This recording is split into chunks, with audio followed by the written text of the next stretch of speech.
Hello and blessings on the Feast of the Holy Family of Jesus, Mary, and Joseph. If your parish has chosen to read St. Luke this Sunday, then you've heard the story about Mary and Joseph looking frantically for Jesus in the temple and finding him after only 3 days. And every time I hear this story, I'm reminded of a time when I was a little kid. I was about 5 years old, and my family had moved into a new neighborhood, and there were many homes being built and lots of construction equipment and lots of places to hide. And I was about 5, and I had a playmate who was a few years older than me. I think he was about 9, and his name, we'll call him Mitchell. And one time Mitchell and I were out playing, and my mom was calling me to come home for dinner. And Mitchell told me that it would be really funny if I were to hide from my mother.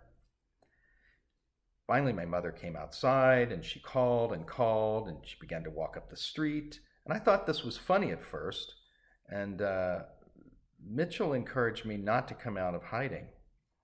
It was like he was, a bad angel on my shoulder whispering into my ear to do the wrong thing. I remember, though, getting a kind of pit in my stomach, because I could see that my mother was getting frantic. A neighbor had come out of her house and also began calling my name. And finally, I came out and said, "Here I am." And my mother was sobbing, and she scolded me and embraced me. I knew I was in trouble, but I also knew that I was really loved. I think of this memory whenever I read today's gospel. I imagine the relief that Mary and Joseph must have felt when they found Jesus in the temple doing his Father's work.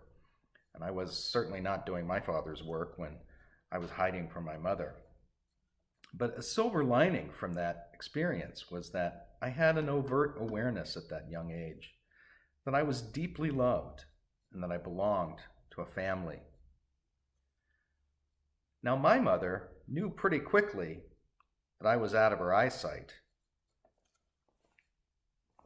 Jesus was gone for days.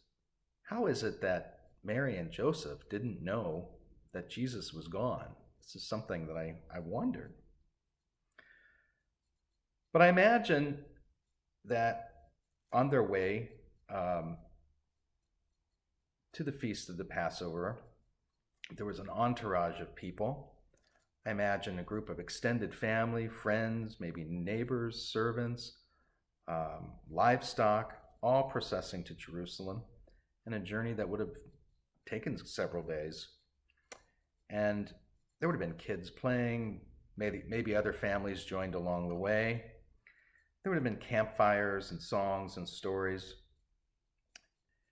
Have you ever felt that safety and belonging when you were a child and your parents had people over, or maybe you were on vacation with cousins or friends and you were about to drift off to sleep and you could hear the adults talking in the other room and laughing, and there was a sense of warmth, a sense of safety.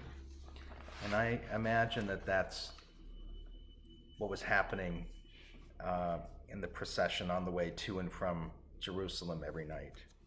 And so I think it was in this type of environment that Mary and Joseph must have lost track of Jesus, because he was a trustworthy child. They knew he was safe in their group. They were all looking out for one another. They were traveling as a unit, and they belonged to one another. And what a blessing it is to experience such love. Our readings today show us how to love. All of us should love and respect God. Spouses should love and respect each other. Children should love and respect their parents. Parents should love and respect their children. Neighbors should love and respect each other and their communities.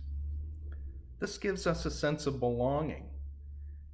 And this sense of belonging is a blessing, and it's very powerful. But there's also a temptation to make our families exclusive, to make our communities exclusive, to make our circles exclusive. We belong and you don't. You are welcome, but you are not. You vote this way and we don't. You are for us or you're against us. We have to be careful to recognize that tension so that our hearts and our arms are open, even while we promote and protect and defend the ones we love the most. Because as St. Paul tells us, we are to put on heartfelt compassion, kindness, humility, gentleness, and patience, bearing with one another and forgiving one another. Over all of these, we are to put on love. Love is the bond of perfection. So this Christmas season, I pray that you spend quality time with the people you belong with. I pray that you reach out and say hello to those to whom you felt a little bit of estrangement. And I pray that you open your hearts to those who may see the world, our challenges, its controversies, differently than you, and let the peace of Christ control your hearts. May God bless you, and may you and your families and communities and our country have a blessed Christmas season. And let us be peace on earth.